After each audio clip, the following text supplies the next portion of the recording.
नमस्कार दोस्तों, स्वागत है आपका आकार आईएएस में। आज के इस वीडियो में हम बात करेंगे यूपी मदरसा एक्ट के बारे में। 5 नवंबर को सुप्रीम कोर्ट ने यूपी मदरसा एक्ट 2004 को संवैधानिक करार दिया और सुप्रीम कोर्ट ने इलाहाबाद हाई कोर्ट के इस फैसले को पलटते हुए कहा कि यूपी मदरसा बोर्ड एक्ट जो है एक संस्था है, वह एक तरीके से संवैधानिक संस्था है। अतः सरकार का यह अधिकार है कि इसको पूरी तरीके से विनियमित करे, उसको रेगुलेट करे। तो आज के इस वीडियो में हम बात करेंगे यूपी मदरसा बोर्ड एक्ट के बारे में। उसके साथ साथ में हम यह भी जानेंगे कि आखिर इस पूरे विवाद के पीछे की कहानी क्या है। इलाहाबाद हाई कोर्ट ने इसे क्यों असंवैधानिक करार दिया, सुप्रीम कोर्ट ने इसे क्यों संवैधानिक करार दिया, और उसके साथ साथ यूपी मदरसा बोर्ड एक्ट आखिर है क्या। इन सब चीजों पर हम बारी बारी से चर्चा करेंगे। तो चलिए सबसे पहले स्टार्ट करते हैं कि सुप्रीम कोर्ट ने उत्तर प्रदेश मदरसा बोर्ड एक्ट 2004 को संवैधानिक करार दिया, जिसमें सुप्रीम कोर्ट ने कहा कि इस कानून के तहत मदरसों को रेगुलेट करना सरकार का अधिकार माना है। सुप्रीम कोर्ट ने कहा कि यूपी मदरसा बोर्ड जो है उसको रेगुलेट करना किसका अधिकार है, वह सरकार का अधिकार है। और क्योंकि मदरसा एक्ट जो है वह यह सुनिश्चित करता है, मदरसा एक्ट इस बात को सुनिश्चित करता है कि मान्यता प्राप्त मदरसों में पढ़ने वाले छात्र अच्छी योग्यता प्राप्त कर सकें। तो जितने भी ऐसे मदरसे हैं जो कि मान्यता प्राप्त हैं, ठीक है, तो उन मदरसों में जितने बच्चे पढ़ रहे हैं उन बच्चों को एक क्वालिटी एजुकेशन मिल सके। इस वजह से सरकार का ये जिम्मेदारी है, सरकार का ये अधिकार है कि वह उन मदरसों को नियमित रूप से रेगुलेट करे, क्योंकि उत्तर प्रदेश मदरसा बोर्ड एक्ट एक क्या है, संवैधानिक निकाय है, कॉन्स्टिट्यूशनल जो है बेसिस पर काम करता है। ठीक है, इसके बाद हम देखते हैं कि आखिर मदरसा एक्ट पर यह विवाद खड़ा क्यों हुआ, इसके पूरे पीछे की कहानी क्या है। तो एक्चुअली यूपी मदरसा बोर्ड जो है उसको चैलेंज किया गया इलाहाबाद हाई कोर्ट में। याचिकाकर्ताओं ने इसके खिलाफ में याचिका दायर की और उस याचिका में तर्क दिए गए कि यूपी मदरसा बोर्ड जो है वो कहीं ना कहीं धर्मनिरपेक्षता का उल्लंघन करता है। उसके साथ साथ मौलिक अधिकार के तहत अनुच्छेद 21A में दिया गया जो शिक्षा का अधिकार है उसका भी उल्लंघन कहीं ना कहीं करता है। तो कई सारे तर्कों के आधार पर 22 मार्च को इलाहाबाद हाई कोर्ट ने मदरसा एक्ट पर रोक लगा दी। इलाहाबाद हाई कोर्ट ने 22 मार्च को कहा कि यूपी मदरसा बोर्ड जो है वो एक असंवैधानिक संस्था है, असंवैधानिक अधिनियम है। ठीक है, जिसके बाद फिर 5 अप्रैल को कहानी आगे बढ़ी और याचिकाकर्ताओं ने इलाहाबाद हाई कोर्ट के जजमेंट के खिलाफ सुप्रीम कोर्ट में अपनी याचिका दायर की, जिस पर सुप्रीम कोर्ट ने इलाहाबाद हाई कोर्ट के फैसले पर रोक लगाई 5 अप्रैल को।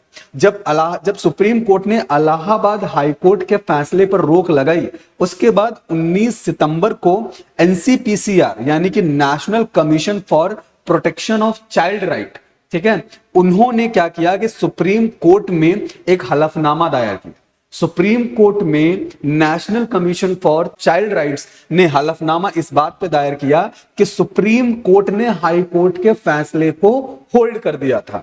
देन उसके बाद फिर फाइनली 5 नवंबर को सुप्रीम कोर्ट का जजमेंट आता है और सुप्रीम कोर्ट अपने जजमेंट में इलाहाबाद हाई कोर्ट के डिसीजन को, उसके जजमेंट को नकारता हुआ दिखता है और सुप्रीम कोर्ट ने इलाहाबाद हाई कोर्ट के जजमेंट को रद्द करते हुए कहा कि यूपी मदरसा बोर्ड जो है वो एक संवैधानिक है, उसकी संवैधानिकता को क्या किया जाए, बरकरार रखा जाए। ठीक है, तो ये पूरा एक घटनाक्रम कहीं ना कहीं हमें देखने को मिलता है इस मदरसा एक्ट के विवाद पे। तो मदरसा एक्ट पर विवाद हुआ, इसमें क्या हुआ कि 22 मार्च 2024 को इलाहाबाद हाई कोर्ट ने उत्तर प्रदेश मदरसा शिक्षा बोर्ड अधिनियम 2004 को असंवैधानिक घोषित करार दिया, जिस पर हाई कोर्ट ने कहा कि भारत के धर्मनिरपेक्षता के सिद्धांत का उल्लंघन है। हाई कोर्ट ने बोला कि यूपी मदरसा शिक्षा बोर्ड अधिनियम जो है वो भारत के धर्मनिरपेक्षता के सिद्धांत का क्या करता है, उल्लंघन करता है। देन इसमें हाईकोर्ट के सामने जो तर्क रखे गए, यूपी मदरसा बोर्ड शिक्षा एक्ट जो है उसमें हाईकोर्ट के सामने जो तर्क रखे गए वो ये रखे गए कि मदरसा एक्ट जो है वो भारतीय संविधान के अनुच्छेद 21A जो कि एक फंडामेंटल राइट है, जो कि एक मौलिक अधिकार है, उसके अनुसार 14 वर्ष की आयु या कक्षा 8 तक उच्च गुणवत्ता वाली अनिवार्य शिक्षा का प्रावधान को क्या करता है, बाध्य करता है, उसको बाधित करता है। तो हाईकोर्ट के सामने तर्क रखा गया कि फंडामेंटल राइट, मौलिक अधिकार में अनुच्छेद 21A जो 14 वर्ष तक की अनिवार्य शिक्षा का प्रावधान करता है, उस प्रावधान को और कक्षा 8 तक की उच्च गुणवत्ता वाली शिक्षा के प्रावधान को यह एक्ट पूरी तरीके से क्या करता है, बाधित करता है। दूसरा तर्क यह रखा गया कि यह एक्ट मदरसों में नामांकित सभी बच्चों के लिए सार्वभौमिक यानी कि यूनिवर्सल और उच्च गुणवत्ता वाली स्कूली शिक्षा की गारंटी नहीं देता है। यानी कि इस एक्ट के तहत बच्चों को सार्वभौमिक स्तर पर या जो बेसिक एजुकेशन है, जो बेसिक क्वालिटी एजुकेशन है, कहीं ना कहीं वो बेसिक क्वालिटी एजुकेशन या सार्वभौमिक शिक्षा जो है बच्चों को नहीं मिल पा रही। या दूसरा तर्क जो है वो हाईकोर्ट के सामने, इलाहाबाद हाईकोर्ट के सामने रखा गया। तीसरा आर्गुमेंट ये रखा गया कि बोर्ड का डिग्री प्रदान करना यूजीसी के अधिकार क्षेत्र का उल्लंघन करता है। तो यूपी मदरसा बोर्ड एक्ट जो डिग्री प्रदान करता है, स्नातक के तौर पर कामिल की डिग्री और परा स्नातक के तौर पर जो फाजिल की डिग्री दी जाती है, वह डिग्री कहीं ना कहीं यूजीसी, ठीक है, यूजीसी जो है तो उसके प्रावधानों का उल्लंघन करता है। यह तर्क जो है इलाहाबाद हाईकोर्ट के सामने एक एक कर रखे गए और इन तर्कों के आधार पर इलाहाबाद हाईकोर्ट ने अपना फैसला सुनाया और अपने फैसले में इलाहाबाद हाईकोर्ट ने कहा कि यूपी मदरसा बोर्ड शिक्षा अधिनियम जो है वो कहीं ना कहीं क्या है, एक असंवैधानिक है।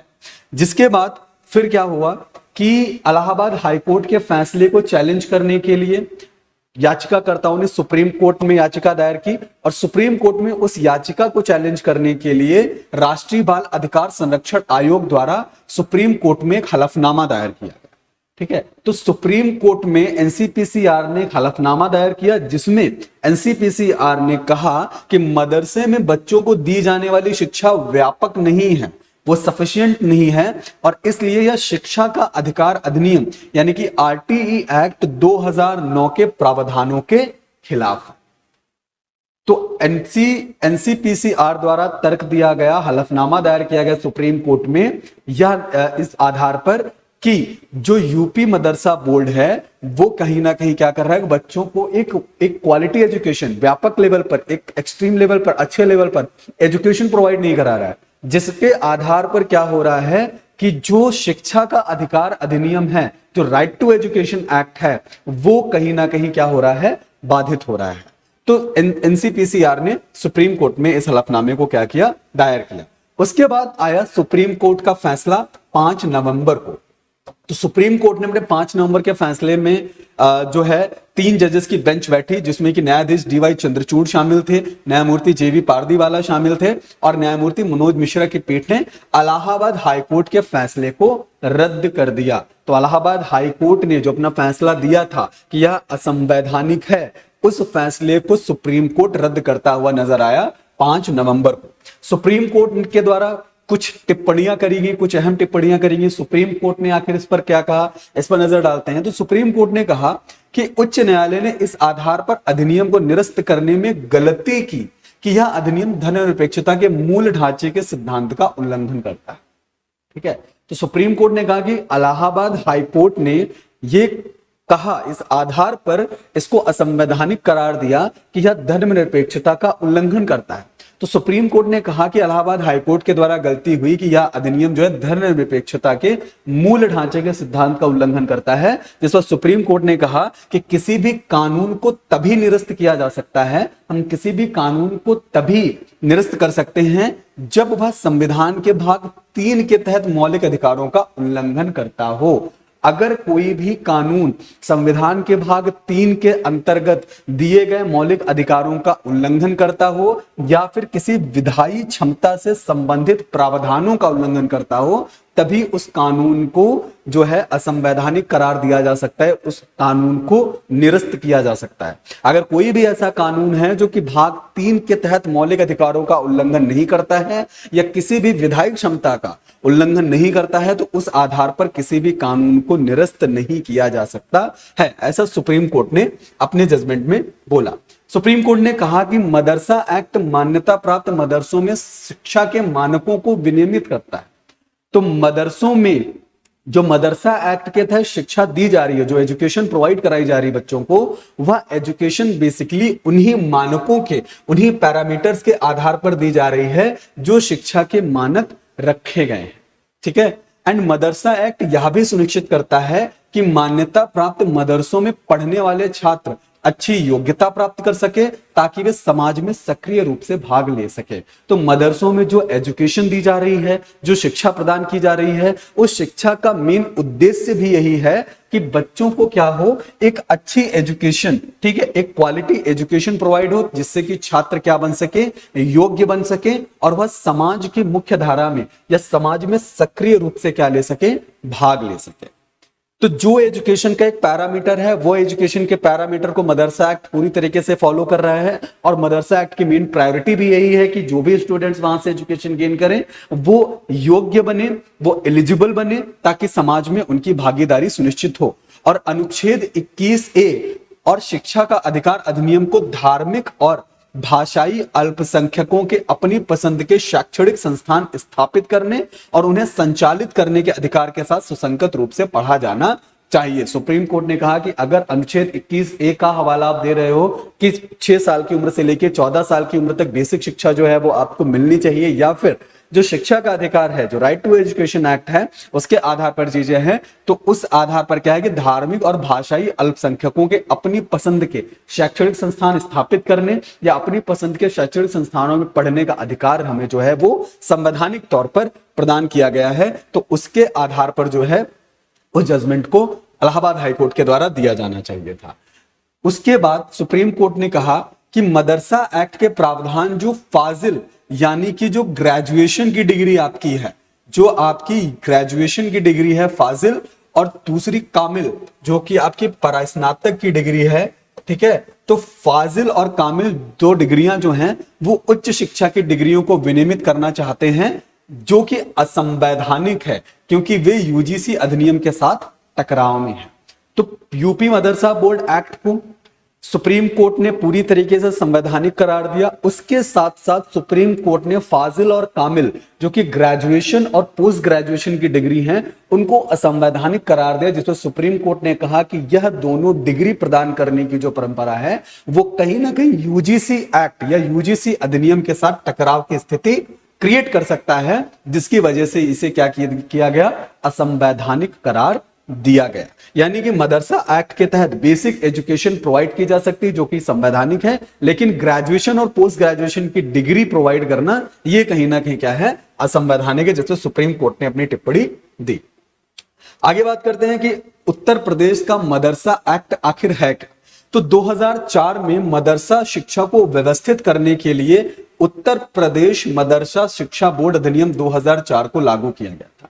तो 2004 में मदरसा शिक्षा को और ज्यादा क्वालिटेटिव बनाने के लिए और ज्यादा परफेक्ट बनाने के लिए क्या किया गया कि उत्तर प्रदेश मदरसा शिक्षा बोर्ड अधिनियम 2004 को लागू किया गया। इस एक्ट के तहत मदरसों में अरबी, उर्दू, फारसी, इस्लामिक अध्ययन, तिब्ब जो कि पारंपरिक चिकित्सा से रिलेटेड है, और अन्य निर्देशित शाखाओं में शिक्षा देना शामिल किया गया। तो इस एक्ट के तहत शामिल किया गया कि मदरसों में जो है आपको अरबी, फारसी, उर्दू, इस्लामिक अध्ययन, तिब्ब जो कि मेडिकल एजुकेशन है वो, और उसके साथ साथ कई और इंस्ट्रक्शंस रखे गए कि इन आधार पर मदरसों में इस तरीके की शिक्षा जो है वो प्रदान की जाएगी।